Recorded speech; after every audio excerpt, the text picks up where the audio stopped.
continuar no tempo, porque eu sei como é ruim quando acontecem uns bugados aí no cronograma, mas vida que segue.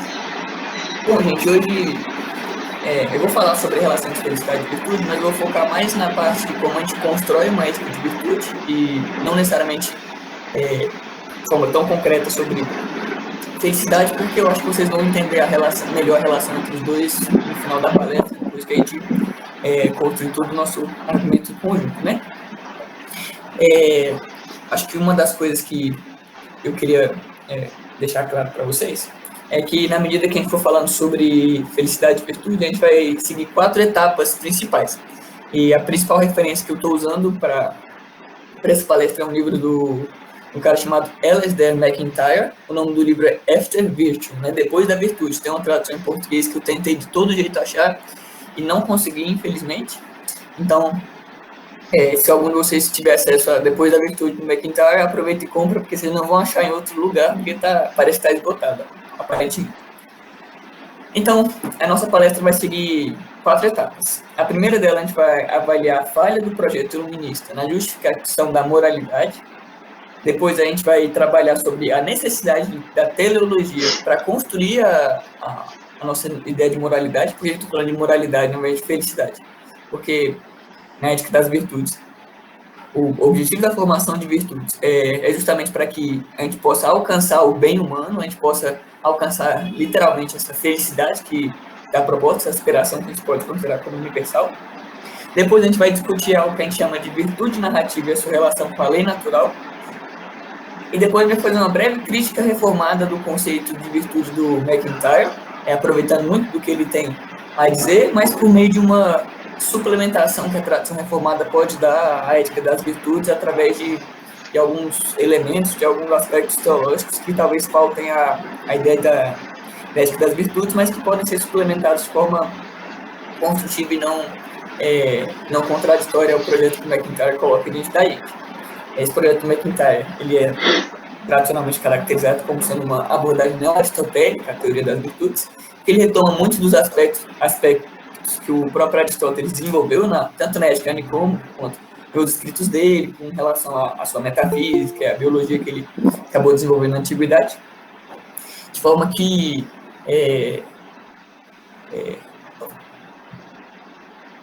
já eu coloco aqui se alguém souber como escreveu, pode jogar, mas daqui a pouco eu coloco para fora, ele no MacIntyre. Mas de forma que essa ética das virtudes dele é realmente tida como um projeto neo-aristotélico, não necessariamente uma repetição de tudo que o próprio Aristóteles falou, mas uma recapitulação, uma reconfiguração do projeto original para as situações que a modernidade e a pós-modernidade trouxeram para a gente. Então, vamos lá.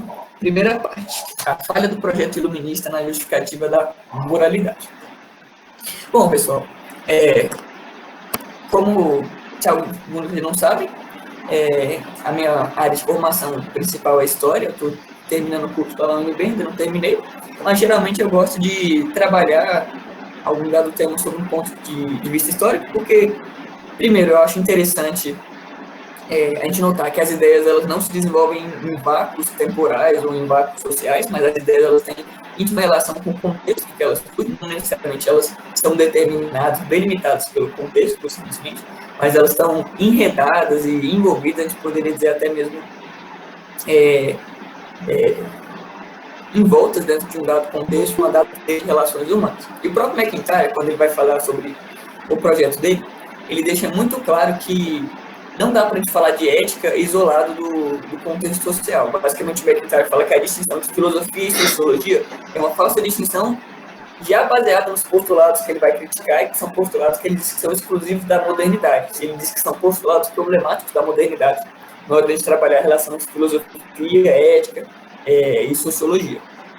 Então, o primeiro pressuposto que a gente tem de colocar aqui para falar da falha do projeto iluminista, de justificação da moralidade, da justificação da forma de conceber a ética e a felicidade, é esse isolamento entre sociologia, o aspecto social das relações que constituem o ser humano, do projeto ético, de você tentar derivar algum tipo de de premissa ou algum tipo de série de postulados que seriam universais e aplicáveis irrespectivamente ao contexto, independente do contexto no qual esses postulados poderiam ser aplicados. Alguém pode pensar, por exemplo, na ética deontológica do Kant, a ética do dever, baseada pura e simplesmente na noção de dever e de obrigação. E por que o McIntyre ele coloca esse ponto da configuração social de todo o nosso projeto intelectual, especialmente do projeto da filosofia, e especialmente de uma teoria ética, ainda mais uma teoria ética que se chama de ética das virtudes? O ponto do McIntyre na crítica dele é que lá no século XVI, e especialmente no finalzinho do século XVI, na virada para o século XVII e avante no XVIII e no XIX, a configuração intelectual do mundo ocidental, especialmente do mundo europeu, parou de considerar alguns aspectos que a Idade Média valorizava filosoficamente, especialmente os elementos neoplatônicos e aristotélicos na forma de conceber o mundo natural, que por tabela levaram a um descrédito da teoria tradicional das virtudes que Aristóteles e Platão, enfim, boa parte da antiguidade clássica, desenvolveram como forma de organizar a ação humana no mundo. A ideia é que, depois da crítica que a modernidade fez à antiguidade, e essa tentativa de emancipação da maneira de pensar que configuraria o homem moderno, aí no século XVI e XVII, ela acabou se fortalecendo e criando raiz na sociedade europeia, especialmente com a crítica à ideia de teleologia, ou a ideia de essência, uma essência talvez mais universalizável no caso do ser humano, ainda que não seja comum a todas as correntes filosóficas do século XVI e XVII. A nossa maneira de pensar as relações entre o objetivo humano, entre como que as relações humanas e a felicidade devem ser buscadas, acabou ficando fragmentada. A modernidade trouxe uma fragmentação do pensamento. A ideia de que a gente pode conceber as coisas de forma completamente abstrata e isolada do nosso próprio contexto, mas também de forma atomizada, onde cada um individualmente tem a capacidade de acessar sozinho todos os aspectos necessários para o bem viver humano. Então, ainda assim, mesmo com toda a crítica da modernidade, a ideia de objetivo, a ideia de propósito na hora de justificar a moralidade, o nosso discurso contemporâneo, fruto dessa modernidade, fruto desse iluminismo, ainda pressupõe que a gente consegue desenvolver, a gente ainda consegue discutir aspectos da nossa realidade ética, sem levar em consideração outros aspectos maiores que deveriam ser levados no final das contas. Então, por exemplo, boa parte dos nossos debates políticos, e as grandes questões do nosso tempo, aborto, sistemas econômicos, forma de organização política da sociedade,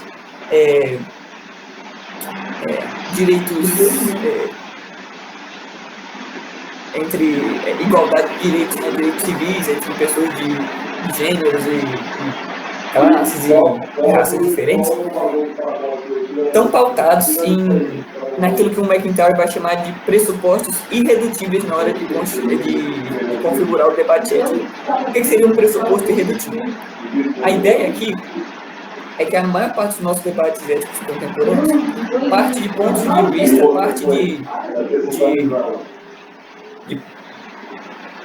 de premissas que não são compartilhadas por todos aqueles que estão participando do discurso público, da discussão pública, sobre como a gente deve alcançar o bem comum, como a gente deve alcançar o bem individual de cada uma das pessoas. A ideia é que cada um, a partir dessa fragmentação de um projeto unificado, de repente alcançar moralidade, ética, virtude, dentro da esfera pública, a partir desse momento, do momento em que essas coisas se fragmentam, perspectivas filosóficas diferentes tentaram fundamentar uma ética que, a princípio, parecia intuitiva, fácil de alcançar, mas que, no final das contas, carece de justificativa racional na hora de colocar o debate público em termos aceitáveis para todo mundo. A partir dessa fragmentação, as pessoas começaram a buscar pontos específicos em que elas achavam que poderiam justificar o projeto da ética e da moralidade de maneira racional. O que eu estou falando de racional é que é uma perspectiva que pode ser compreendida por pessoas em contextos diferentes, ainda que não necessariamente tão universalizável como a gente possa pensar. Racional no sentido de que é coerente, um projeto coerente, que pode ser avaliado nos próprios métodos e tem critérios exteriores de justificativa que não necessariamente as apreensões e as expectativas estéticas e puramente individuais com os quais a gente costuma pensar o mundo na hora de avaliar as coisas. Só uma breve digressão para a gente pensar o que eu estou falando de perspectivas estéticas e perspectivas irredutíveis, perspectivas básicas que a gente tem. Geralmente, por exemplo, quando a gente vê pessoas na área de apologética dentro da igreja, costumam seguir uma linha de apologética chamada de apologética pressuposicional.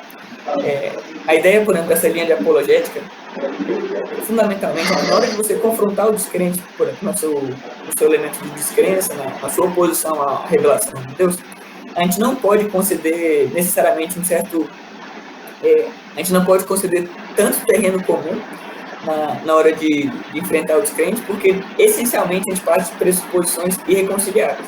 E aí o objetivo da apologética pressuposicional é atacar as pressuposições do descrente na hora de tentar argumentar com ele.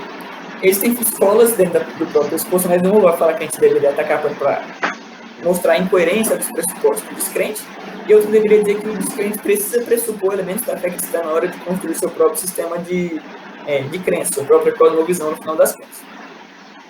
Ainda que existam elementos de verdade nessa perspectiva, existe um aspecto que é importante a gente notar. Eu estou usando o exemplo do pressuposicionalismo só para ilustrar o que a gente está falando de pressupostos irredutíveis na hora de configurar a cena do debate sobre ética e sobre moralidade.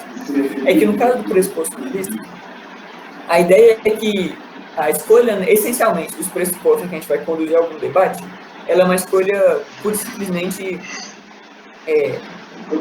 não justificada, no sentido de que é uma motivação, vou chamar de pré-teórica, mas com de forma muito cautelosa, porque pré-teórico pode significar outra coisa, mas uma motivação que não depende de considerações racionais, mas que a partir do momento em que certos pressupostos são escolhidos para se pensar, uma série de outras consequências vai seguir para a vida toda.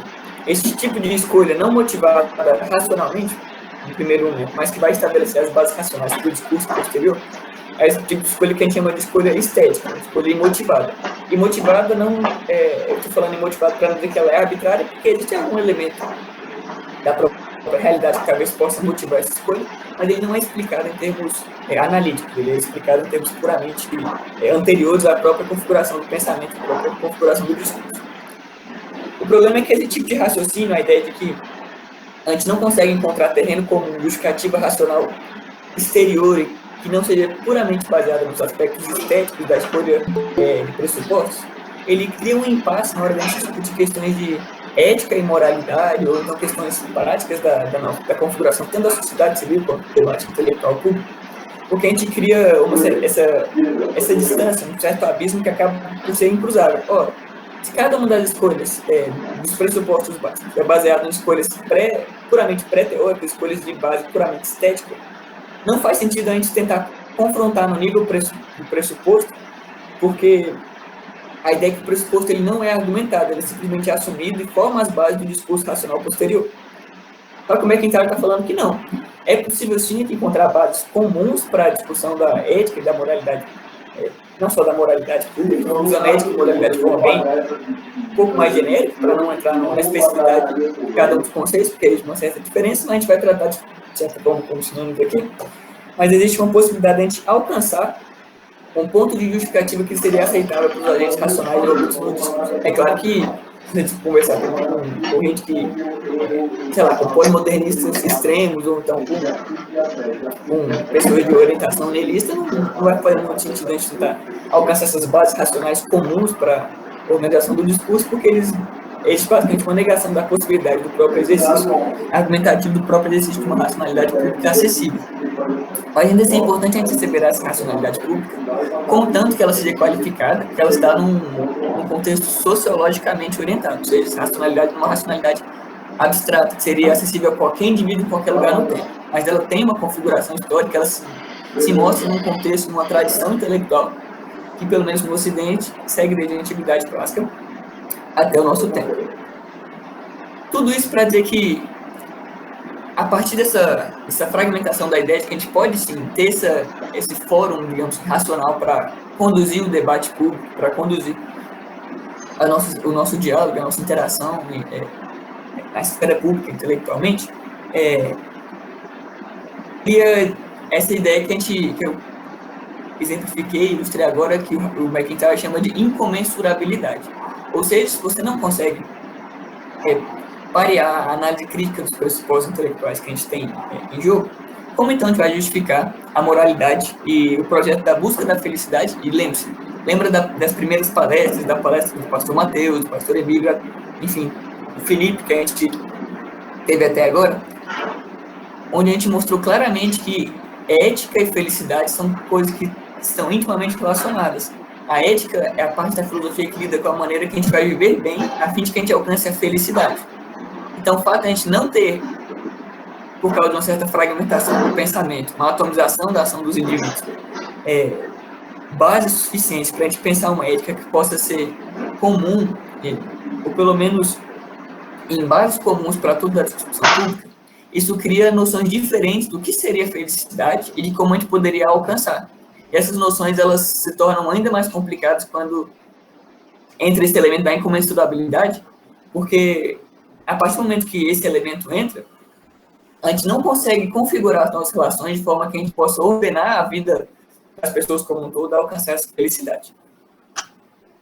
Mas por que o projeto iluminista falha especificamente? Eu estou chamando de projeto iluminista os vários subprojetos que o iluminismo teve tanto na origem, quanto como subfrutos, como subprodutos depois, né? Tanto na crítica que o próprio iluminismo engendrou de si mesmo.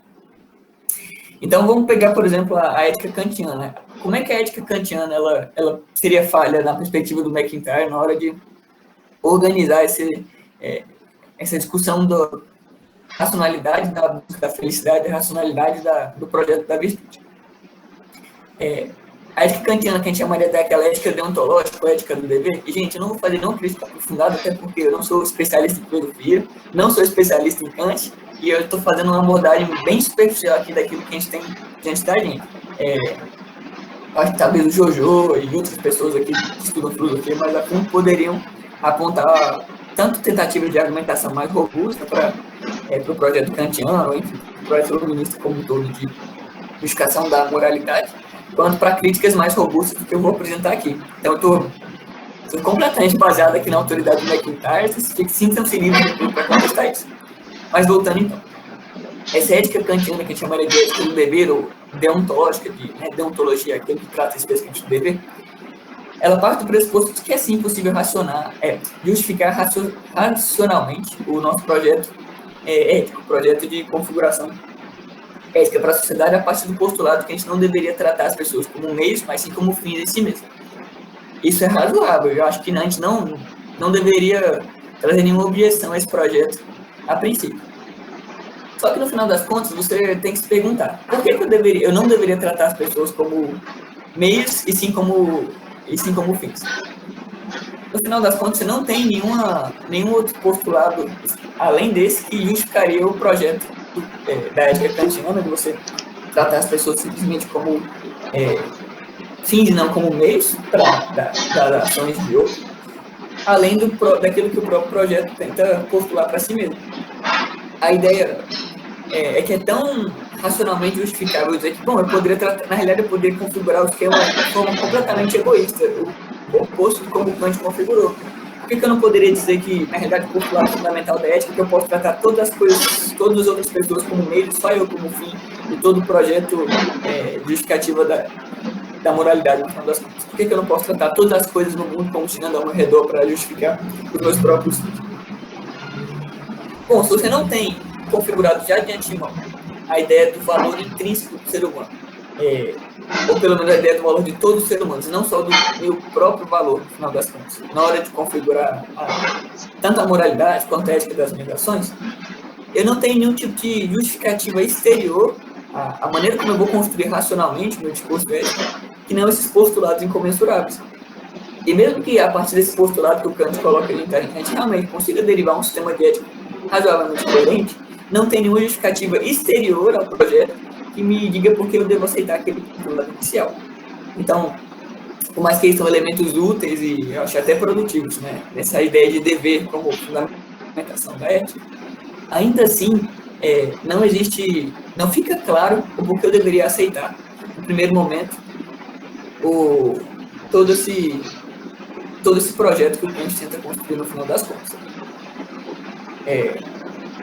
Outra parte, por exemplo, outra vertente, outra tentativa de justificar racionalmente a nossa concepção ética do mundo, por exemplo, é a perspectiva utilitarista.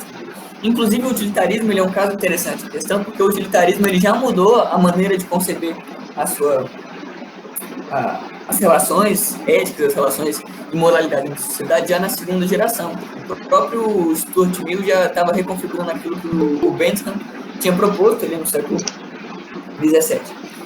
A ideia do utilitarismo é que a gente deveria, as nossas ações deveriam tentar alcançar o máximo de felicidade possível para o maior número de agentes possíveis envolvidos na equação.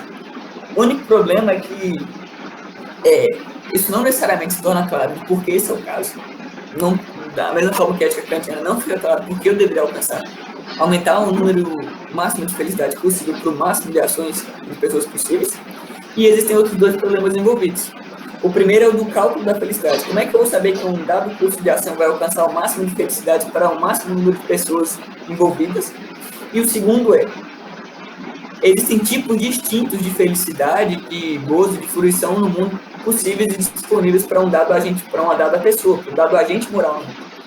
Então, por exemplo, o prazer de você ir tomar sol na beira da piscina e nadar é diferente do prazer intelectual envolvido em você entender uma ideia que você estava lutando há muito tempo, ou do prazer envolvido em você ir ao cinema assistir um filme, ou o prazer de você passar tempo com a família, com os amigos, com o cônjuge, com o namorado, enfim.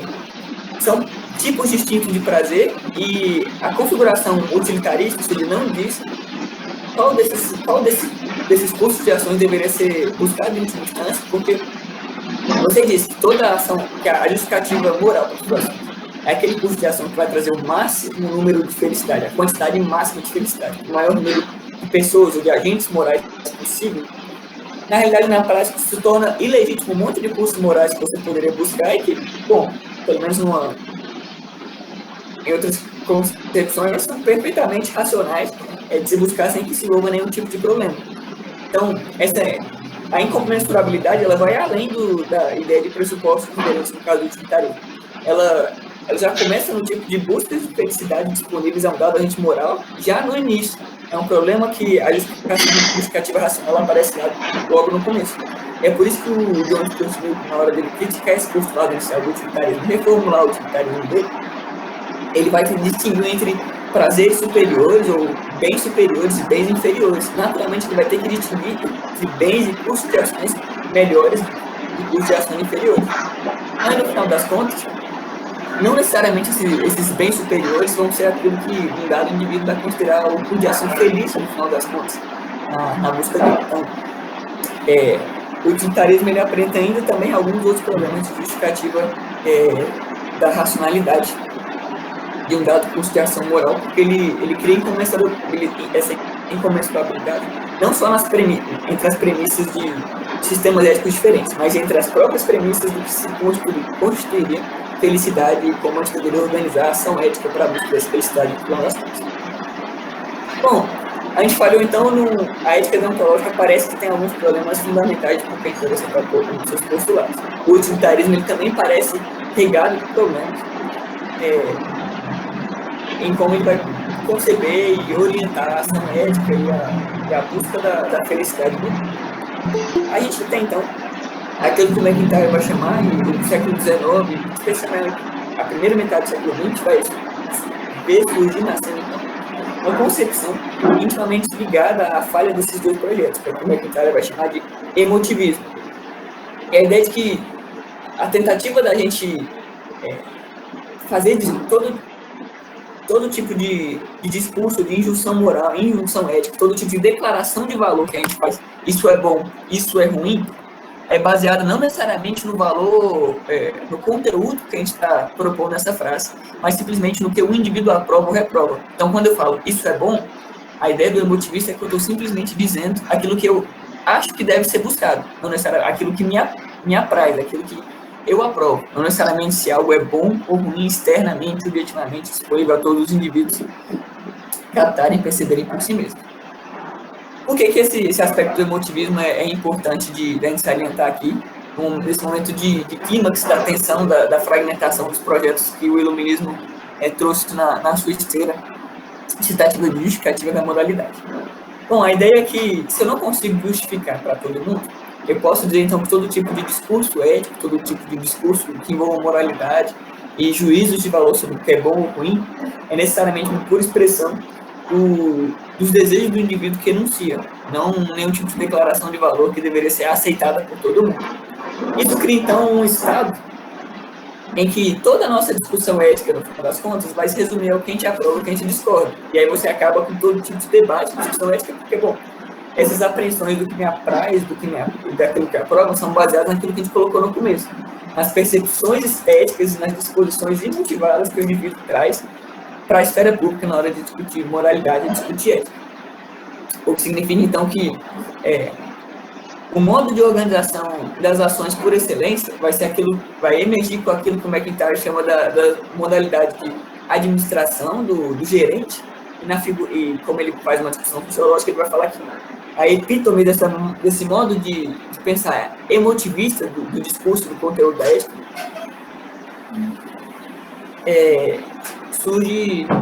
fica marcada na figura do terapeuta e do gerente, no final das contas. Porque, vamos lá, se a gente não tem como analisar individualmente o que cada indivíduo considera como bom ou como ruim, e o debate ele simplesmente vai ficar nessa repetição interminável e injustificável do indivíduo apenas tendo suas proposições estéticas, seu juízo estético de valor no mundo. Ainda assim, a gente tem que configurar a situação da busca geral da felicidade, abrir espaço para que cada um busque individualmente sua própria felicidade como concebida por si, de forma não racionalmente justificada pelo mundo como um todo. Ainda assim, a gente poderia dizer que existe uma figura que vai facilitar essa busca individual para as pessoas. Essa é a figura do gerente e a figura do terapeuta. Vamos colocar como moralmente neutra, ou seja, você vai lidar com os aspectos que se tornam difíceis na sua busca individual da felicidade, na sua busca individual daquilo que você considera como bom, já que todo discurso, todo juízo de valor na perspectiva emotivista é simplesmente reduzível àquilo que o indivíduo considera como bom ou ruim. Então, técnicas administrativas para você alcançar aquilo que você considera como bom ou ruim vão ser o cerne da maneira como a gente se organiza socialmente, justamente porque o projeto ético, o projeto moral, público que a gente tem numa dada sociedade são aquilo que vai organizar a maneira como a sociedade vive como um todo. É aquele fato inseparável, que a gente não pode separar ética do seu aspecto sociológico da maneira como ela é exercida. E a maneira como esses aspectos gerenciais, como essas figuras gerenciais, elas se justificam publicamente, já que elas não podem se justificar pelo conteúdo objetivo daquela que elas propõem como bom ou ruim, é por meio da efetividade da técnica. Então, a gente tem, a partir dessa fragmentação que surge do discurso ético, do discurso moral na sociedade contemporânea, a gente tem aquilo que a gente vê surgir a figura da efetividade da técnica como uma maneira mais adequada de a gente pensar o discurso moral e o discurso ético no final das contas. Ou seja, se alguém me dá as ferramentas necessárias para que eu alcance um dado fim, e esse fim é moralmente neutro, já que a moralidade é uma questão subjetiva, ainda que a gente tenha acessível à razão outros aspectos objetivos do mundo exterior, de fatos, enfim, no final das contas, disponíveis para a gente, nada mais justo do que você colocar criar uma configuração social que prestigie as pessoas que consigam organizar e que ensinem a administrar esses aspectos exteriores. O problema do discurso emotivista é que, no final das contas, ele claramente pressupõe que um dado custo de ação é melhor. Ou seja, ele pressupõe que a autonomia individual é um custo de ação desejável e, no final das contas, ele mesmo, ainda que diga que todo tipo de discurso, de todo tipo de avaliação positiva do que é bom ou ruim, seja baseado simplesmente nas motivações do indivíduo, ele ainda assim pressupõe uma noção de bem que é acessível, que é a ideia da autonomia do indivíduo para buscar o seu próprio bem. E esse bem, ele acaba sendo disponível e percebível externamente a partir de cada um, porque a justificativa dele não é racional, mas ele se justifica pela sua própria efetividade.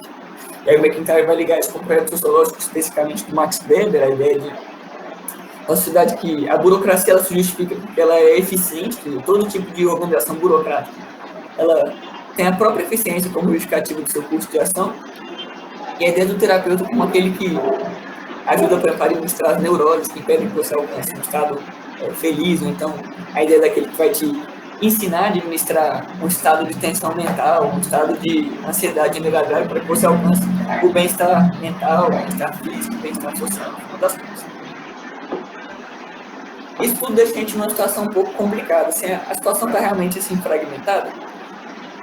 Quais seriam os elementos que a gente poderia retomar e reinserir de novo no nosso discurso moral para que a gente possa voltar a discutir moralidade, voltar a discutir ética de uma maneira que seja racionalmente justificada no final das contas?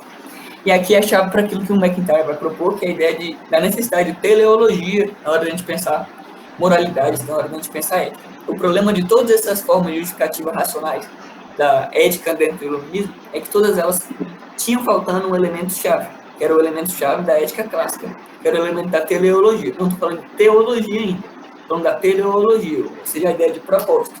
A ideia de que a justificativa e a nossa avaliação, os nossos discursos valorativos de bom ou ruim, as nossas percepções éticas sobre o mundo, elas estão avaliadas no aspecto funcional, na rede de relações que tanto o indivíduo quanto as coisas em geral estão fundamentadas. Por que essa teleologia é importante? Bom, pense na situação emotivista que a gente colocou agora há pouco. Se todo discurso do que é bom ou ruim é dado simplesmente pelos aspectos subjetivos e estéticos, apreensões estéticas que um dado indivíduo coloca diante do mundo, pensa, por exemplo, que isso envolve uma disjunção, uma separação entre aquilo que a gente pode afirmar sobre o que é no mundo e aquilo que deveria ser. O emotivista ele vai falar que você não pode dizer que as coisas devem ser com base naquilo que elas são, com base numa natureza específica. Então, por exemplo, o simples fato de eu dizer que existe um relógio não justifica afirmar que aquele dado relógio é bom, já que bom é uma avaliação subjetiva, é uma avaliação estética da qualidade daquele dado relógio. Só que assim, a gente sabe dizer que um dado relógio é bom se ele exerce exatamente a função específica de um relógio, por exemplo. A gente sabe que um relógio é bom se ele marca as horas direitinho, se ele não atrasa, quando ele vira, ele funciona direitinho. Você pode dizer, com base no propósito daquele relógio ter sido concebido, dentro de relação específica com relação de objeto, mas ainda assim o fato do relógio ser de um certo modo nos permite dizer que ele deve ser de uma certa maneira, ou seja, o propósito específico para qual a gente faz um relógio justifica a gente fazer juízos de valor e avaliações de bom ou mal com base naquilo que ele é especificamente. O que prova que existe uma falácia, por isso é uma discussão motivista, que a gente não pode fazer avaliações morais sobre o mundo, essas avaliações morais não restritas simplesmente ao aspecto estético individual de cada um. Então, a partir do momento que a gente diz que a função de uma dada pessoa, a função de um dado objeto, a função de uma dada coisa, justifica a nossa correlação entre a forma como as coisas são e a forma como elas devem ser, ou seja, a partir do momento que a gente restaura a ideia de que o ele justifica a gente dizer como devem ser as coisas, a gente tem então bases suficientes para a gente voltar a discutir racionalmente os aspectos de como construir uma ética pública, e não só uma ética pública, mas uma ética individual voltada ao aperfeiçoamento da maneira como o ser humano deve ser. E é aqui que está a chave para a gente voltar, para a gente construir uma ética especificamente das virtudes que seja voltada para o florescimento humano e para a busca da felicidade, para que a gente alcance a felicidade.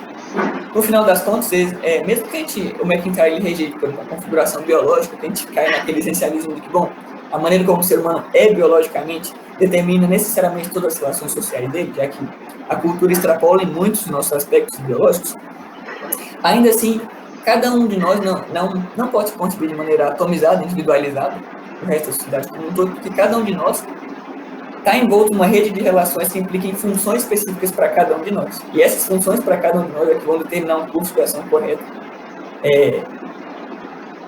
tanto na busca da felicidade individual, quanto na busca do bem comum. Cada um de nós é filho, os casados, marido ou esposa, ou é namorado, é amigo, é irmão, é primo, é funcionário, no caso da igreja, membro, ou então atua em alguma situação específica, e especificamente por causa dessa configuração cultural, por causa dessa rede de relações na qual a gente está inserido e misturado, cada um de nós tem necessariamente um propósito específico dentro dessa rede de relações maior, como que a gente pode começar a pensar e reinserir de novo a teleologia na maneira como a gente pensa as nossas relações éticas. O que significa, então, que quando a gente vai tentar justificar racionalmente o nosso discurso, as nossas proposições morais para o mundo, no final das contas, e no debate público, a gente pode inserir de novo essas noções de propósito, de funcionalidade, como fundamento para a gente voltar e unir de novo aquilo que a gente não deveria separar, que é o E com o deve ser. A gente deve retornar com a ideia de, não só de função, mas também com a ideia de potencialidade, ou seja, a ideia de você não é apenas aquilo que você é, mas você pode se tornar algo melhor, para que melhore não só das suas funções, mas para que você seja mais funcional dentro de um dado organismo que a gente poderia chamar de organismo social como um todo, um organismo social maior no final das contas. No final das contas, isso implica que a gente pode pensar a virtude, ou seja, a gente pode pensar esse funcionamento adequado, esse curso de orientação e de educação, e até das próprias disposições de educação da nossa própria vontade, em busca da felicidade, não só em termos daquilo que a gente é, essencialmente, como ser humano, mas também em termos que a gente chamaria de narrativos. Ou seja, não só restrito àquilo que a gente chamaria de lei natural, na ideia de que, já que a gente pode fazer declarações de juízo de valor com base naquilo que é, a gente pode dizer como as coisas devem ser com base nisso, a gente pode também pensar de forma narrativa e socialmente e culturalmente construída, fazer também discurso de valor com base nesse tipo de situação. O que significa que a ética das virtudes, na forma como McIntyre constrói ela, coloca a gente numa situação muito peculiar. A ideia de que a gente pode sim fazer afirmações sobre ética e moralidade racionalmente acessíveis às pessoas, mas que ainda assim não sejam tão universalizáveis a ponto de abstrair do contexto cultural e social que as pessoas e esses indivíduos estão inseridos. De forma que sim, existe um elemento perene e racionalmente justificado do curso de ação que a gente deve tomar, mas que ainda assim não pode ser abstraído e universalizável naquela maneira, por exemplo, kantiana do dever universal e aquele imperativo que independe do contexto cultural no qual a gente está inserido. Existe um elemento que eu acho que é útil a gente enfatizar aqui, que não é relativo, não é relativista, ainda assim é relativo e envolve, acho que enfatiza o aspecto de que toda a vivência humana é uma vivência contingente. A gente nunca, como ser humano, é absoluto na nossa gama de relações, na forma como a gente vive e se move no mundo. Todas as nossas relações humanas, relações sociais, como tudo, elas são contingentes no final das contas.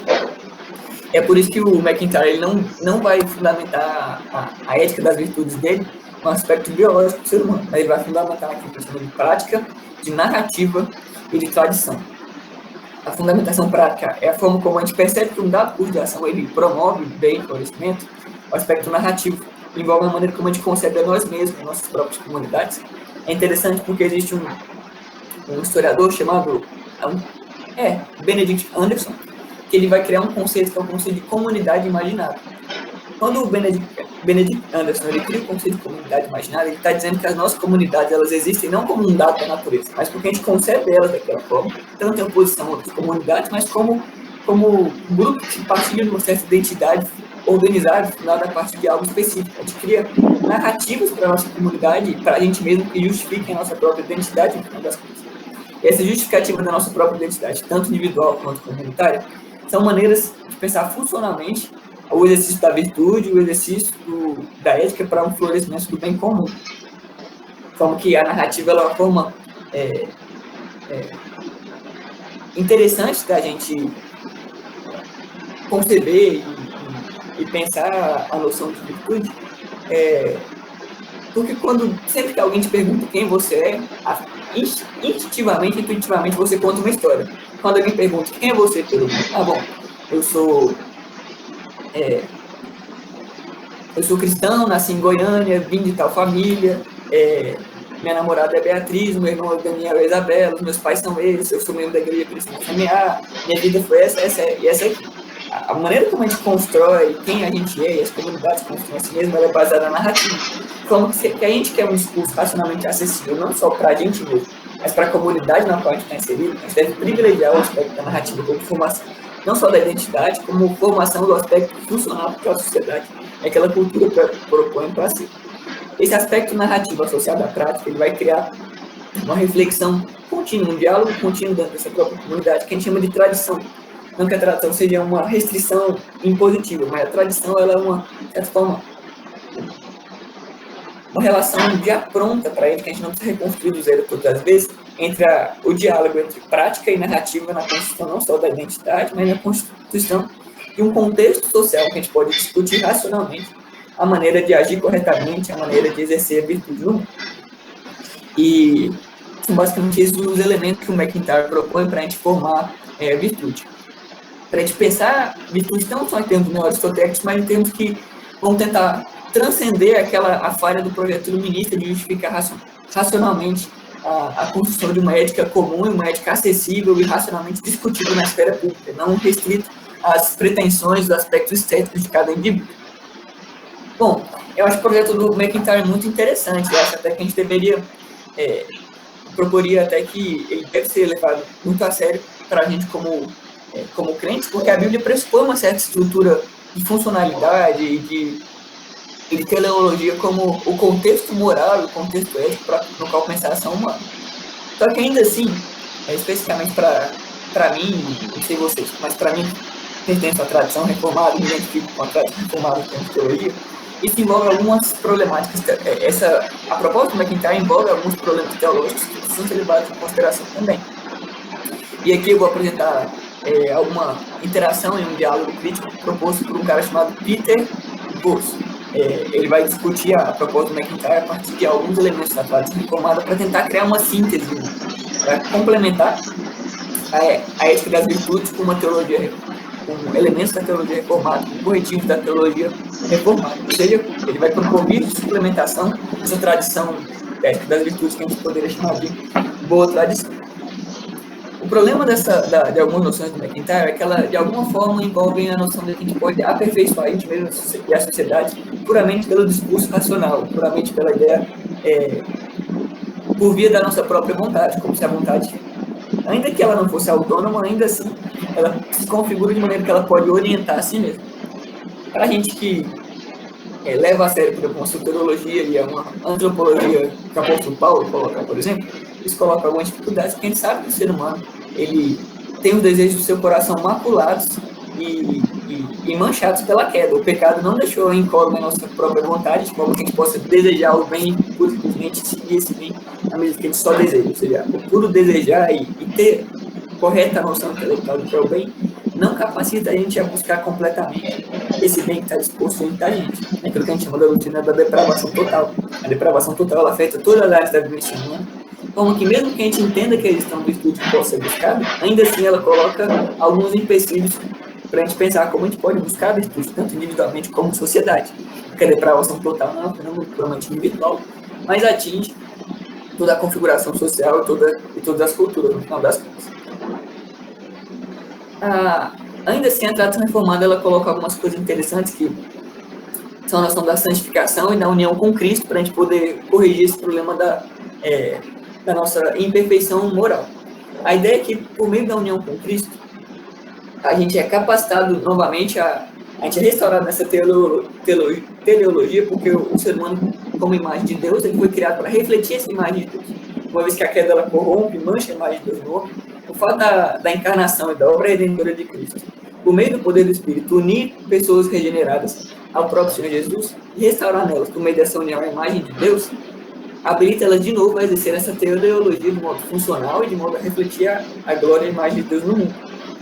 Só que a união com Cristo e a santificação são uma maneira adequada para um exercício correto de todas as virtudes. Isso não significa que os descrentes não possam exercer algum tipo de virtude que a gente chamaria de virtude cívica. Isso é algo que aparece nos autores da teologia reformada do século XVI e XVII repetidas vezes. E a ideia é simplesmente que aquela virtude cívica ela não é perfeita, no sentido que ela não pode ser aceitável a Deus como algum tipo de obra de justiça ou algum tipo de tentativa de conseguir mérito diante de Deus, né? Que as nossas obras são manchadas pelo pecado. Mas a ideia é de que, para a virtude verdadeira, para a gente alcançar plenamente essa funcionalidade, essa teleologia de refletir e ser imagem de Deus no mundo, a gente precisa da obra regeneradora, da obra restauradora de Cristo, que a gente alcance. Se lembra? Significa, então, que união com Cristo e santificação são indispensáveis para que a gente alcance plenamente a virtude. E aí o contexto comunitário que o McIntyre propõe, ele pode ser melhor pensado, como, por exemplo, Stanley Hauerwas vai propor, dentro da comunidade da igreja. A ideia como comunidade daqueles que estão sendo santificados, e aí sempre essa tensão entre aqueles que estão sendo santificados, mas ainda são pecadores, então a igreja como comunidade moral formadora de virtudes, mas porque ela é uma comunidade dos redimidos, aqueles que estão caminhando rumo a Jerusalém celestial, para que lá sim eles sejam completamente perfeitos e reflitam perfeitamente a imagem de Deus.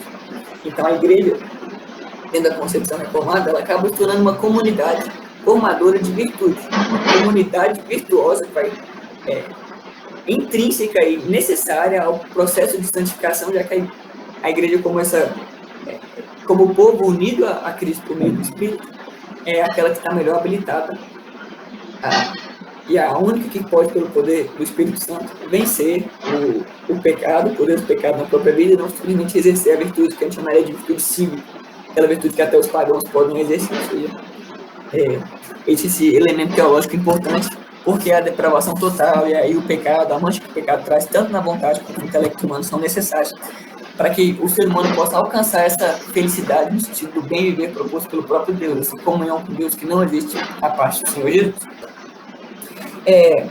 Existe um elemento interessante também, que é a ideia de que se a narrativa fornece um contexto racional para a gente pensar esse discurso sobre ética, a gente tem sim uma narrativa especificamente cristã que fornece melhor ainda aquela revelada pelo próprio Deus nesse contexto, que é a narrativa bíblica, especificamente a narrativa da vida de Jesus.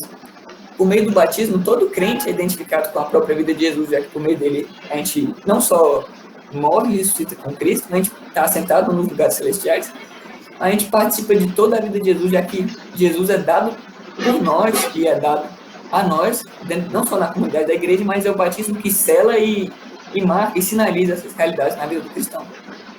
Então, a vida sacramental do batismo, da ceia do Senhor, no qual a gente participa da comunhão do corpo do sangue de Cristo, e a vida narrativa, todo o universo narrativo que a Bíblia apresenta para a gente, tanto com a criação, com a queda, com o êxodo, com a conquista da terra, com o exílio, com o retorno do exílio, com a vida de Jesus, com a missão apostólica da igreja, com a consumação de o objetivo, ou seja, o telos de toda a criação, voltando ao elemento teleológico, a consumação de todas as coisas lá no final de tudo, todos esses elementos narrativos para a gente construir a nossa própria identidade, tanto individual quanto comunitária, mas para a gente fazer sentido de por que a gente pensa especificamente em uma moralidade e a virtude cristã dessa forma específica, eles estão dados narrativamente por meio de uma história. E lembre, é por isso que eu acho que as escrituras estão organizadas ao redor de tantas histórias. É por isso que o Antigo Testamento gasta tanto tempo na história de Davi, é por isso que o Antigo Testamento gasta tanto tempo na história dos reis de Israel, nos sucessos, mais precisamente nas falhas do povo de Deus ao longo da história. Porque esse universo narrativo é o que vai dar sentido, vai organizar a maneira de a gente pensar a virtude, de a gente organizar a nossa ação moral de forma que ela tenha conteúdo que faça sentido e não seja uma abstração desencarnada. A virtude ela sempre se manifesta de maneira concreta. Isso não só biblicamente. Os gregos, por exemplo, tinham isso muito claramente com os exemplos claros de Homero, na Ilíada, na Odisseia, com os exemplos de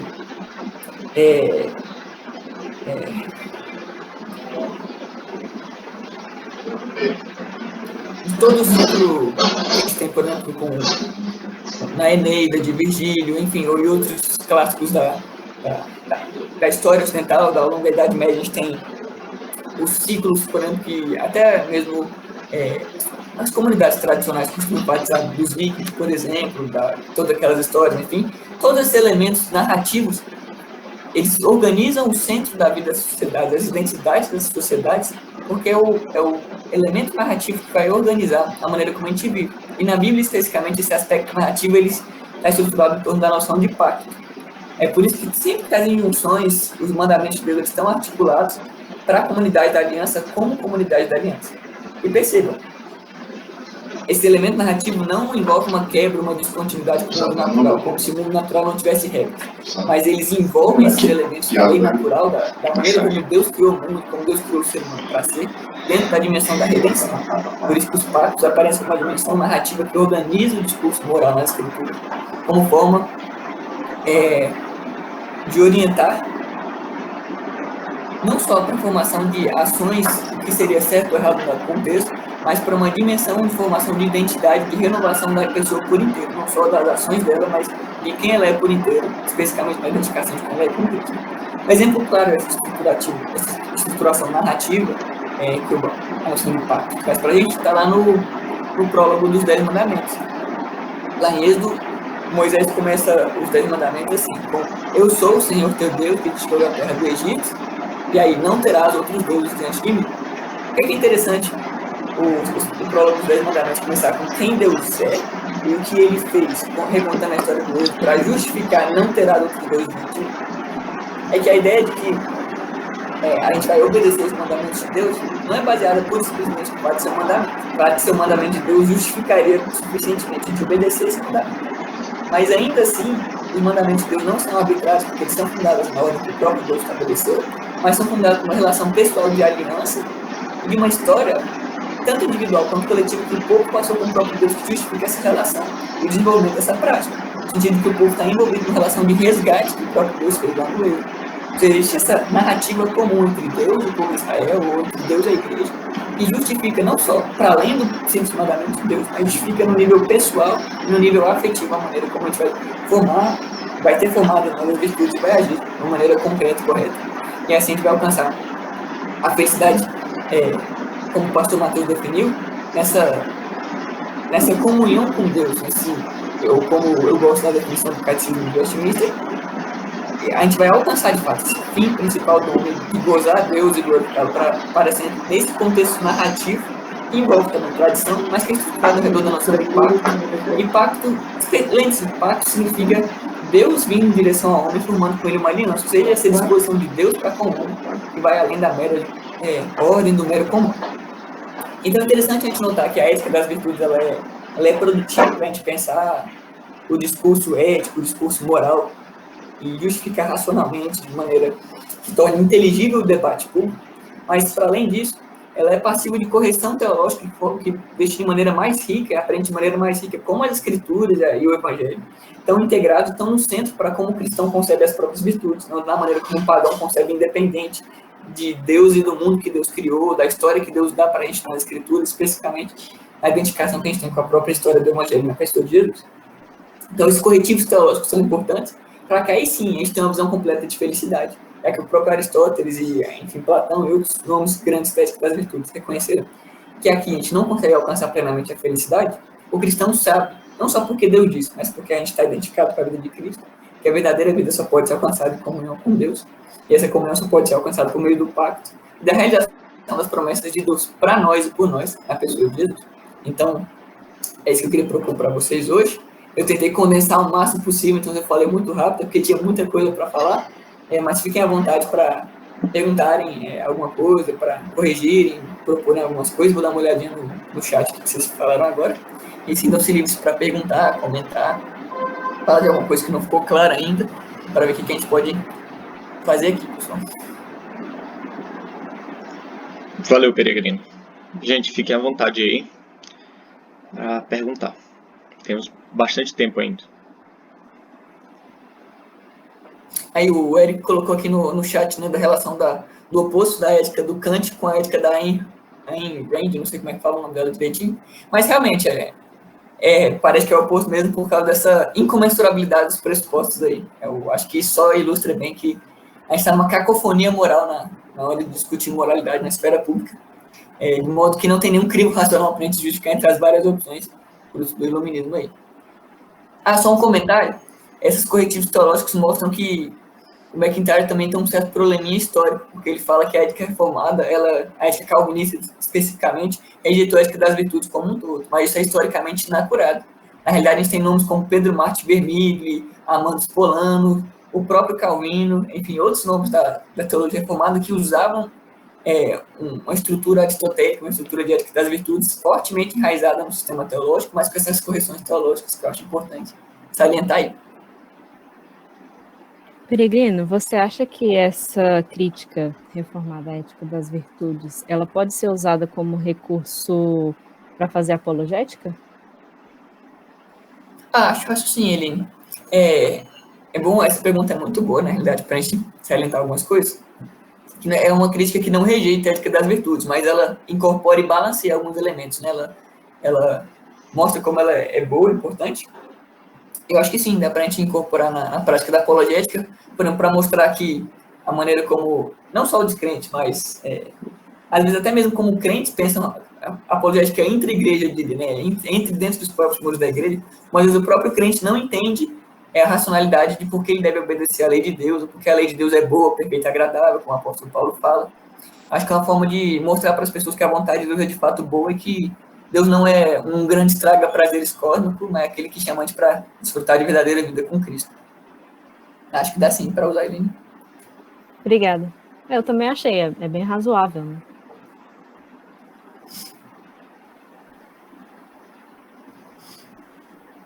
Alguma outra dúvida, pessoal? Comentários? Fiquem à vontade aí. Ô, Felipe, eu não conheço muito do triperspectivalismo do Frame, se você quiser falar um pouquinho essa conexão para a gente. Só achei parecido a... Como é que é o nome daqueles 3 aspectos que você colocou do McIntyre aí, que eu esqueci agora? Prática, tradição e narrativa. Assim, porque o Frame ele vai colocar justamente que você tem 3 perspectivas mais amplas, né, para guiar o pensamento. Uhum. E elas são justamente subjetivo, né? O contexto, que seria a situação, e a norma. No caso, por exemplo, aplicando isso à epistemologia, você teria a norma, que seria a palavra de Deus, né? Epistemologia cristã, né?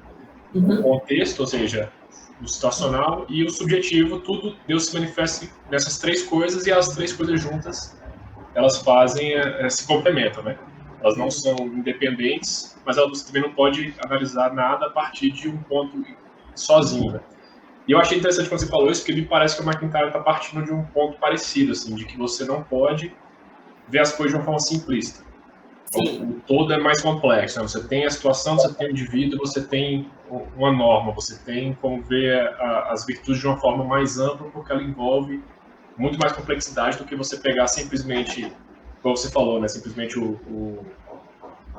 sei lá, a felicidade no Biológico.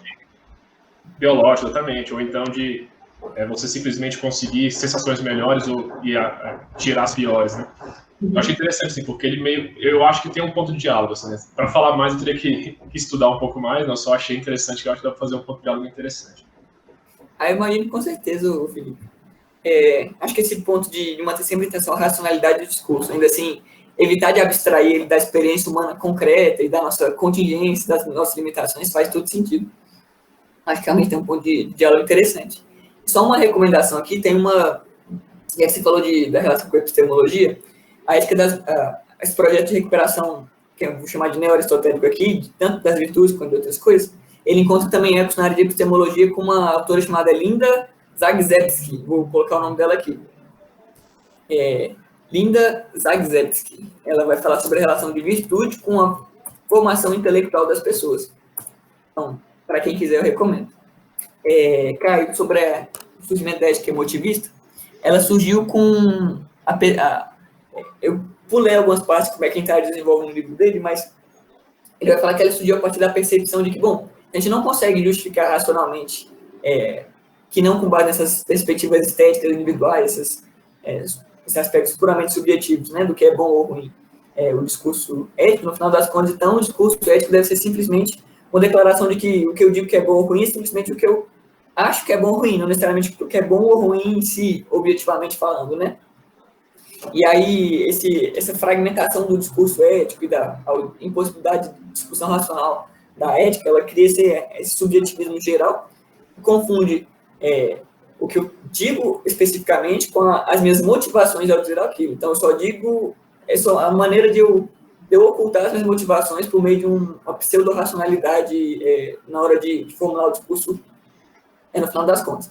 Aí o McIntyre fala que se encontra por exemplo, no Kierkegaard, quando ele fala que, olha, por que eu deveria escolher viver de uma forma virtuosa e não viver de outra forma, né?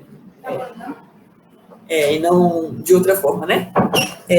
Porque não tem motivação, mas por algum motivo eu acho que a vida virtuosa é melhor e devo viver dessa forma. Então, eu encontro uma situação existencial que eu devo escolher algum lado e não necessariamente... e não sei dizer porquê, mas eu sei que eu devo escolher daquele jeito. Aí inclusive ele faz um comentário muito interessante ao longo do livro, que é bom, a marca de que um autor não sabe justificar racionalmente a posição dele é quando eles vão ser baseado na intuição. Se ele simplesmente apela para a intuição, é a marca de que ele não sabe justificar racionalmente por que ele está direcionando o pensamento ou as ações afetas dele para aquele dado caminho. E aí eu acho interessante a gente falar do emotivismo como essa tentativa de pseudo-racionalizar a discussão ao confundir o conteúdo específico das nossas proposições de juízo de valor com as nossas motivações a fazer esse juízo de valor. Aí eu acho que essa seria a origem do emotivismo, cara. Não sei se ficou claro. Peregrino, Oi, diga, Eric. só queria fazer um comentário que quando você falou, por exemplo, sobre pressuposições, né, tipo assim, né, com a base, né, de qualquer teoria dessas, né, mais pós-modernistas, isso me lembra muito o conceito de falácia de Beauvoir, sabe, proposta pelo Lewis, onde ele fala que muitas vezes quando as pessoas vão argumentar, principalmente quando se trata de moral, ética, filosofia e política, elas partem de pressupostos que só elas acreditam, sabe? Que tipo, a outra pessoa não acredita. Então, um bom exemplo disso que eu já vi é sobre a questão, por exemplo, da ideia marxista, né? Que tipo, tudo que é pregado pelo Estado, pela burguesia, é ideologia. Então você não pode acreditar. Você só pode acreditar no que eu estou dizendo porque eu sei a verdade. Então eu achei interessante isso que você falou, porque isso se aplica muito bem à questão da ética, sabe? Porque as pessoas elas tiram muito pressupostos subjetivos, né? Que tipo não são aceitos por todo mundo, mas que todo mundo pressupõe que seja tipo um postulado, né? Então eu achei isso interessante. Sim. É interessante o seu comentário, que vale a pena ressaltar que ele não é só do pós-modernismo. Ele também é um sintoma também de parte da modernidade, especificamente do iluminismo como um todo. É interessante que você trouxe o caso do marxismo, que, embora seja verdade, é interessante como, bom, e como eu estou usando o McIntyre, vale dizer que o McIntyre ele encontra algumas afinidades com o marxismo como um projeto crítico da modernidade, como crítico do iluminismo nesse sentido. Ele aponta uma coisa que eu acho interessante, que é que, bom, se a gente pensa na ética como algo puramente subjetivo, isso explica boa parte do projeto iluminista do liberalismo, por exemplo. A ideia de que, bom, o Estado deve ser um agente moralmente ou eticamente neutro, que vai simplesmente deixar com que cada um busque a sua própria definição de felicidade, que não pode ser pesada no final das contas. Cria uma relação atomizada dentro da própria sociedade, né? Como se o Estado fosse um agente moralmente neutro. Só que, sim, na concepção clássica das virtudes, é interessante que o Aristóteles pensou a ética dele das virtudes justamente para o contexto da polis, para o contexto político e social no qual ele vivia.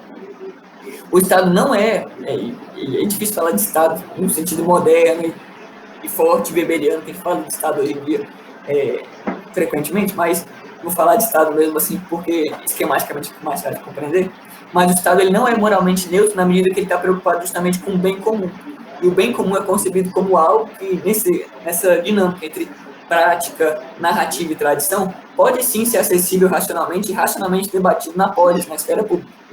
Então, esse atomismo, essa individualização, a ideia de que o Estado é um agente moralmente neutro dentro da busca comum pela felicidade, ainda que a gente possa dizer que a felicidade pode ser alcançada de formas diferentes por cada indivíduo, pelo menos a nível cívico, ainda assim, a felicidade não é algo puramente da empreitada do indivíduo, já que todo indivíduo está envolvido em uma série de relações sociais e o Estado deve estar preocupado com a busca do bem comum, a ideia de que existe um bem comum para todo mundo que vai garantir, inclusive, a busca do bem individual. Não pode ser divorciada completamente do bem comum.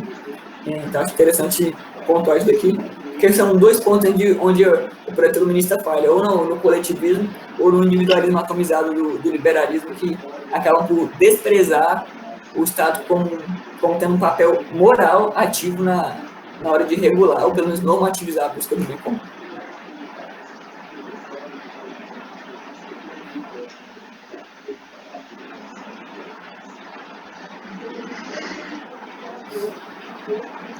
Bom, já que ninguém se manifestou, quero fazer 2 comentários aqui e uma pergunta, né?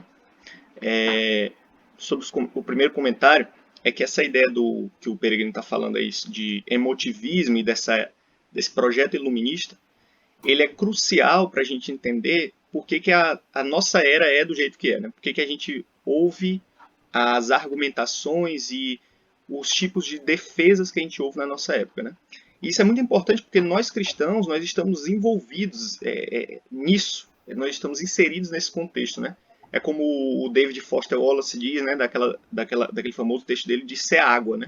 a gente às vezes não percebe que a gente está operando com essas categorias que a gente critica, né?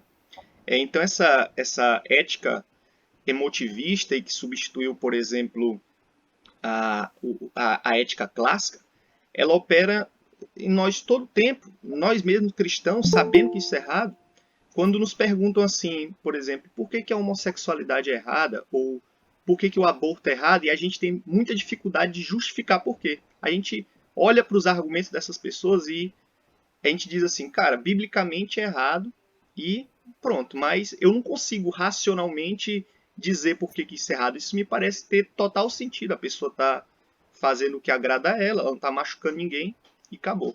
É o que o Guilherme de Carvalho dizia, né? Que se você tem dificuldade de alguém perguntar para você por que isso é errado e você tem dificuldade de justificar por quê, e você nem sabe direito por quê, é porque sua mente já é queer.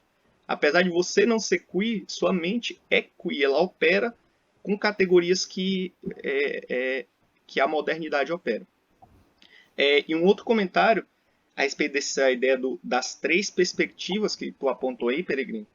Essa ideia e tu falou até da terapêutica, né? Que é muito interessante também. É da ideia dessa ideia do contexto e da prática, né? Como que isso nos fornece uma base. E como que a gente vive num mundo onde as doenças mentais elas têm aumentado vertiginosamente, né? Depressão e doenças psíquicas de outra espécie. E esse aspecto que o McIntyre chama a atenção, que tu falou na tua palestra, eles têm relevância porque antes as pessoas elas tinham essa base, né? Eu nasço, eu tenho o meu sexo biológico, eu tenho uma família, eu me defino geralmente as pessoas antes se definiam pela cidade, de onde vinham, pelo trabalho dos pais e assim por diante. Ela construía a vida dela baseado nisso, né? Em uma narrativa já dada, em algo que já é dado.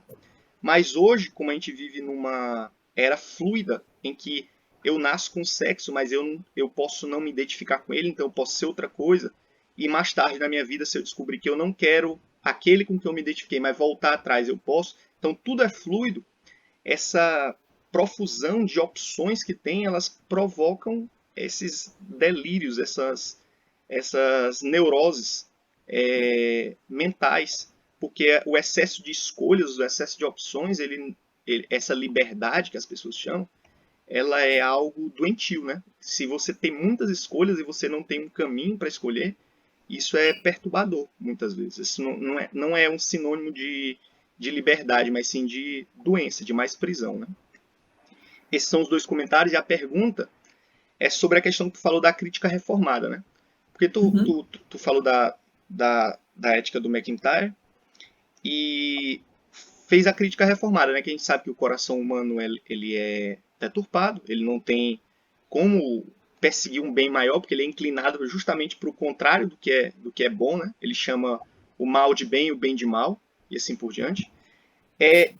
E tu falou que a igreja é essa comunidade onde essa ética das virtudes do McIntyre ela é mais propriamente aplicada. Ela tem mais chance de dar certo porque a gente está lidando com pessoas que foram regeneradas, né? Que tem um coração regenerado. Só que a pergunta a gente vive em torno de várias comunidades, né? Não é só a igreja que a gente vive. A gente pensa, por exemplo, na esfera pública. E na esfera pública você vai ter que debater com pessoas que não são regeneradas, né? Como tu diria que ficaria a argumentação, por meio dessa ética das virtudes, numa arena pública, por exemplo, em que as pessoas não são regeneradas como dentro da igreja? Como que essa ética do McIntyre funcionaria quando você lida com pessoas que têm noções de bens tão diferentes, tão opostos ao seu, por assim dizer. Não operam com as mesmas categorias. A pergunta básica é como tu diria que essa ética do McIntyre pode operar na esfera pública, do pluralismo, por exemplo. Entendi. Essa é uma boa pergunta. Dentro da crítica reformada, um dos elementos que essa pergunta, na realidade, ela surge, inclusive, é uma dificuldade que o Stanley Hauerwas, quando ele fala da igreja como essa comunidade moral, ele tem para responder, porque, bom, se a igreja é o local por excelência que a gente vai viver de maneira virtuosa, como é que eu vou estender isso para a esfera pública, né, para o mundo secular, por assim dizer? E aí a gente poderia falar da categoria já batida de graça comum, que ainda é uma categoria útil, no sentido de que ela entende que nem mesmo os não regenerados são totalmente desprovidos de alguma apreensão do bem, de quem Deus é. Existe alguma noção de uma certa apreensão ainda. Mas a graça comum não é a única categoria suficiente para a gente poder discutir essas questões. Acho que é importante a gente salientar que o McIntyre está tentando restabelecer o projeto restabelecer um projeto um pouco mais aristotélico, né? Ele realmente se vê como neo-aristotélico no aspecto de formação da ética. É importante a gente lembrar que Aristóteles não era crente, no final das contas, ainda assim ele conseguiu desenvolver um projeto de virtudes como o que ele desenvolveu. O ponto é que, mesmo que eles são noções divergentes de bem, o fato de a gente ter um discurso pluralista sobre o que é o bem, ou um discurso pluralista sobre no que consiste a felicidade, na realidade é um indício da nossa própria falha enquanto sociedade, da nossa busca de um contexto razoável, que a gente possa buscar o bem tanto individual quanto o bem comum. Então, a gente pode usar o pluralismo justamente como porta de entrada, como porta de crítica das vários projetos, das várias concepções alternativas de bem que na concepção cristã. Só que, assim, é importante a gente salientar que a concepção cristã ela vai ser apresentada, digamos, de forma mais racional na esfera pública, não simplesmente como concepção cristã, mas a gente precisa dessa ideia de que a gente pode argumentar pelo menos algum bem acessível a partir das categorias que a própria natureza, que o próprio mundo ao nosso redor, dentro daquelas restrições que o McIntyre propõe de prática, tradição e comunidade narrativa, propõe para a gente, mas que ainda assim são argumentáveis e aceitáveis. Ou seja, aquela ideia de que, bom, mesmo que você não seja crente, você entende que se alguma coisa te dá felicidade, aquela coisa para você é a sua noção de bem. O que você deve apontar é esse bem, ele é suficiente para você orientar a sua busca, orientar a sua vida ao redor desse bem específico, sei lá, vamos supor um libertino. O bem, por exemplo, da busca de uma sexualidade desenfreada, ou então, né, satisfazer todos os prazeres de comida e bebida. Ele é um bem suficiente para você organizar a sua vida ao redor dele, ou você organizar a sua vida ao redor desses bens finitos e que você sabe que, se abusados, vão te trazer maiores problemas no futuro. Eles não parecem ser um bem que justifica toda uma vida na busca e que privam o indivíduo de uma felicidade verdadeira no final das contas. Você não precisa ser crente para perceber que você organizar a sua vida ao redor desses prazeres transitórios, na realidade, é uma marca de você não sabe o que é felicidade no final das contas. É uma busca muito fugaz para você tentar localizar uma felicidade que você proporia como duradoura em aspectos que são transitórios ou totalmente contingentes. Ou será que o bem da impassibilidade, o bem de você simplesmente ter algum tipo de realização social, algum tipo de realização individual, ele é razoável? Bom, todo tipo de realização individual não faz sentido fora dessa estrutura comunitária. Então, pessoas que concebem o bem em termos puramente individualistas, a sociedade existe para eu alcançar os meus objetivos individuais, independente do resto da comunidade, uma concepção muito liberal. Então, não importa, a minha perspectiva individual não importa, o que importa é uma perspectiva coletiva estabelecida pelo Estado do que é o bem, sei lá, perspectivas como bem coletivistas do que é o bem, no final das contas, também falham na hora de propor a noção de bem e a noção de felicidade para cada um dos indivíduos em particular. Então, acho que a partir do momento que a gente consegue estabelecer a falha dos vários projetos de justificação dentro do iluminismo e a falha das vozes contemporâneas, a gente mostra que o nosso pluralismo, na realidade, ele é um defeito e não uma virtude na sociedade. E aí você pode falar, olha, eu falo que ele não é uma virtude porque a gente está operando a partir dos pressupostos errados de que virtude não é alcançável. E essa crítica a cada um dos projetos individuais abre espaço para que a gente justifique a busca, pelo menos, de uma virtude cívica, por assim dizer, e a gente pode, então, criticar essa virtude cívica como insuficiente, ainda que verdadeira. Acho que o caminho é como C.S. Lewis fala numa trilogia dele, ele tem a trilogia cósmica, não sei se vocês conhecem, mas a ideia no livro 3 da trilogia cósmica, que é Aquela Fortaleza Medonha, em português, ele vai estar contando a história de um casal, enfim, não vou dar mais spoilers, mas no final das contas, a mensagem do C.S. Lewis é que antes de você se converter, você tem que aceitar, de certa forma, que existe uma certa normalidade acessível ao ser humano, existe uma natureza, de fato, que é acessível porque ela faz parte do mundo de Deus, e essa natureza ela é incontornável no final das contas. Mesmo o descrente vai perceber a natureza, vai ser limitado por ela na forma dele aprender o bem, ele aprender a forma dele construir suas próprias narrativas pessoais ou narrativas comunitárias. Então, sim, você pode pensar em formação de virtudes em outras comunidades, que não a igreja, mas a crítica teológica é justamente aquilo que um Tomás de Aquino falaria. e não vou falar agora de virtudes cardeais teologais, que esse é o tema das próximas palestras, mas a ideia é, a virtude teologal, de fé, esperança e amor, ela é aquela que aperfeiçoa e dá o telos necessário para as virtudes cardeais. O nível da natureza onde você pode só alcançar as virtudes cardeais, essas virtudes contexto que então em outro contexto que não no contexto do reino de Deus, como o Howard coloca, na igreja como reino de Deus, onde as virtudes podem ser formadas, não só em si mesmo, mas como fim para alcançar a felicidade verdadeira, que é a comunhão com Deus. Então, acho que o caminho seria crítica dos vários projetos pluralistas, no final das contas. Pluralismo como condição que a gente tem de viver e, enfim, a gente é obrigado a ver a nossa sociedade pluralista, mas isso como defeito da modernidade e não como virtude da modernidade. E aí, crítica da virtude puramente natural, para a gente propor, de fato, a consumação das coisas de forma cristologicamente orientadas. Eu acho que esse seria o caminho. Seria a ideia de que o Estado, em vez de ele se pôr como um agente neutro, como muitas vezes que quer, e mentir para si mesmo fazendo isso, mas defender um conjunto específico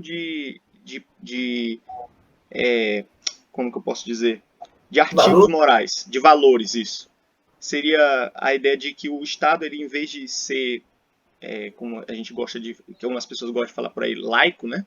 Nesse sentido neutro, o Estado teria propositalmente que defender um conjunto específico de valores e dessa forma ele, baseado claramente na observação da realidade, e por meio disso ele conseguiria respeitar a pluralidade existente, mas não como elevando ela como uma virtude em si mesmo. Isso, por aí.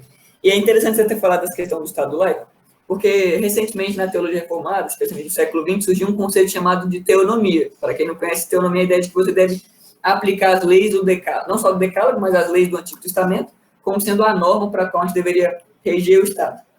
A teonomia, ela parte de um pressuposto que eu acredito ser correto, ainda que eu não concordo com a conclusão dela, que é o pressuposto que o Estado não pode ser neutro dentro da esfera moral. De fato, ela está correta quando ela aponta isso.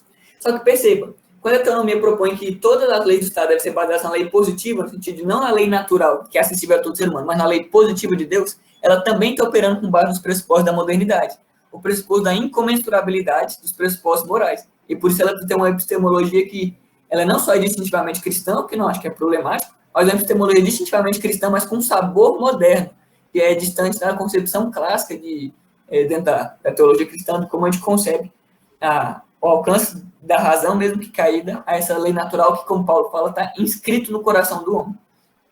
Então, acho que uma abordagem mais razoável para a gente pensar o Estado, ainda que o Estado de forma não neutra, mas ainda assim virtuoso, não necessariamente um Estado religioso, no final das contas, mesmo apesar de não achar que seria problemático o Estado ter uma religião específica, mas é que no nosso caso ele não tem, ainda assim a gente pode pensar no caso da ideia dos dois reinos.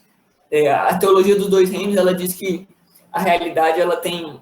Deus dividiu a realidade, de certa forma, de modo que as instituições da vida, tanto família, Estado, a economia, enfim, todas as coisas, elas são regidas com base nessa lei natural que é acessível. Então, assim, a gente deve levar em consideração que a crítica teológica, ela se aplica para a formação moral dentro da igreja e como ferramenta evangelística. Mesmo que a gente possa dizer que a gente possa evangelizar o Estado, por assim dizer. Mas é importante dizer que a virtude cívica, ela ainda funciona mesmo sem essa crítica teológica, com base no pressuposto teológico da graça comum.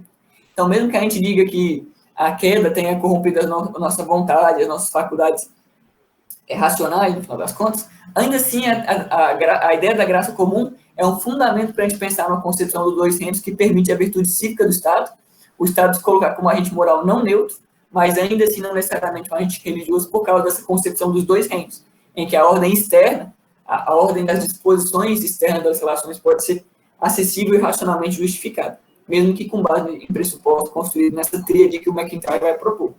Então, a linha é muito tênue, até onde a gente pode dizer que essa crítica teológica é necessária, eu acho que é necessária, mas até onde ela é aplicável no sentido de configuração de políticas públicas, por exemplo. Aí eu acho que a discussão já vai para uma outra situação. Entende? Mas muito boa a tua pergunta. Alguém mais, pessoal? Algum comentário? Críticas, sugestões, perguntas?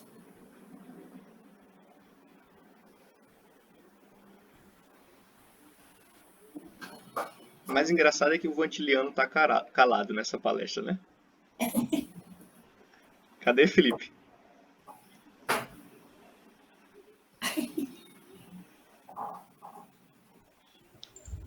Tá falando de mim, velho? De ti mesmo. Mas eu não sou mantiliano, não. Eu sou framista. Aí, ó, Frame já é um mantiliano evoluído, já. Outro patamar. foi uma batida evoluída, todos concordamos com isso.